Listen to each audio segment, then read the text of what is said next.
We have officially reached a point in the election where it feels like you cannot watch local TV or go online without seeing some sort of political ad or message. And while they may seem redundant, they remain a key way that campaigns and political action committees are able to craft their message. Kamala Harris is going to significantly raise taxes. My patients don't want politicians like Eric Hovde making their healthcare decisions. On all sides and all political races, campaign ads are everywhere, and people know it. Any down moment you throw on the TV, it feels like you're going to see a political ad, and that kind of sucks. A lot of noise, yes. It's just very divisive, and I feel like it really doesn't achieve any kind of unity, which is what we need most of all right now.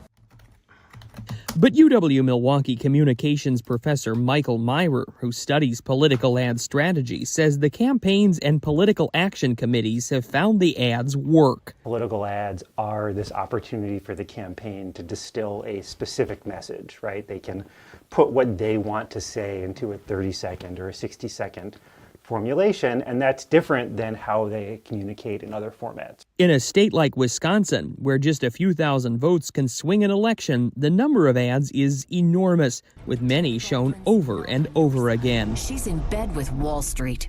The reason we see so many of these is that, the messages don't last that long. Hopefully, they hope that repetition is going to create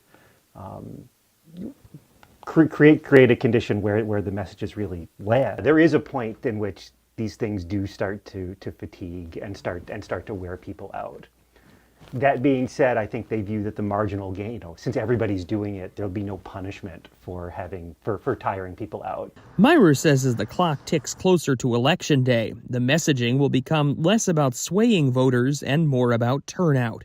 Now what we're really, I think, seeing is that a lot of this message is about mobilization, getting your own voters out to the polls, maybe even demotivating the other side's voters, to the extent that that's possible. And he expects the barrage to continue until the very last minute. We have relatives in from New York right now, and they're like, I've never seen this many political ads, because they don't get them in New York City because they're not a swing area. Advertising dollars are flowing as campaigns remained focused on voters in Wisconsin, who are expected to play a pivotal role. In Milwaukee, Ryan Burke, Spectrum News.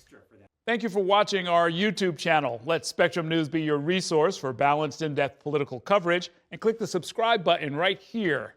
You can also download our app or watch us on TV to learn more about the candidates, where they stand on the issues, and more.